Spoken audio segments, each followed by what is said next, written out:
સુવાળિયા ઠાકોર સમાજ સંચાલિત જય વેલનાથ યુવક મંડળ સુરત દ્વારા સુરત ખાતેની વેલનાથ બાપુની 13મી પુણ્યતિથિ નિમિત્તે આયોજિત શોભાયાત્રામાં તેમજ મહાસભામાં ગુજરાત ક્ષત્રિય ઠાકોર સેના અધ્યક્ષ શ્રી અને ગાંધીનગર દક્ષિણ વિધાનસભાના ધારાસભ્ય શ્રી અલ્પેશભાઈ ઠાકોર, ગુજરાત ક્ષત્રિય ઠાકોર સેના ઉપાધ્યક્ષ શ્રી અને બાળ વિધાનસભાના ધારાસભ્ય શ્રી ધવલસિંહ ઝાલા,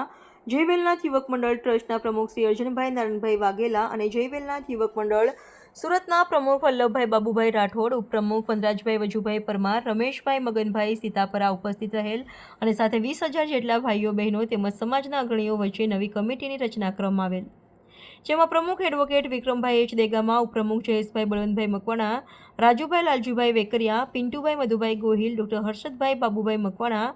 મહામંત્રી ગણેશભાઈ મંજીભાઈ બારૈયા, હિતેશભાઈ મનસુખભાઈ મકવાણા,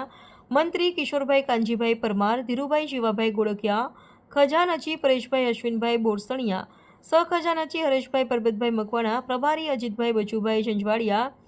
એડવોકેટ સહપ્રભારી રાહુલભાઈ વલ્લભભાઈ વાઘેલા, સોશિયલ મીડિયા વિમલ નટુભાઈ પુરાણિયા, પાર્થ પ્રવીણભાઈ આસોદરા, હરેશ જયંતિભાઈ કણજરિયા તેમજ કારોબારી સભ્ય તરીકે સાગરભાઈ વશરમભાઈ સોલંકી, મુકેશભાઈ કનુભાઈ ચૌહાણ, અક્ષય અતુલભાઈ સોલડિયા, સંજયભાઈ રવજીભાઈ મકવાણા, વિજયભાઈ આતુભાઈ મકવાણા, રોનકભાઈ પ્રવીણભાઈ મોલાડિયા, સંદીપભાઈ વલ્લભભાઈ મકવાણા, અજયભાઈ વલ્લભભાઈ પુરાણિયા, એડવોકેટ રસિકભાઈ વિરસંગભાઈ કોલાદરા, રોહિતભાઈ ટપુભાઈ વિરમગામ,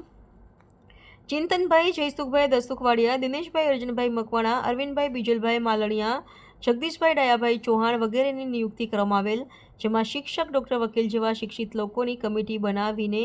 સમાજની નવી દિશા બતાવવા માટે નવા સંગઠનની રચના કરવામાં આવેલ. Reporter Ramesh Baraiya, Diu mirror news, Surat. કે આવી એકતા હંમેશાના માટે રહેવી જોઈએ. ભલે લગ્નમાં નો આવો તો કાંઈ નહીં, પણ સમાજ જ્યારે ભેગો થતો હોય ને ત્યારે ગમે માણસ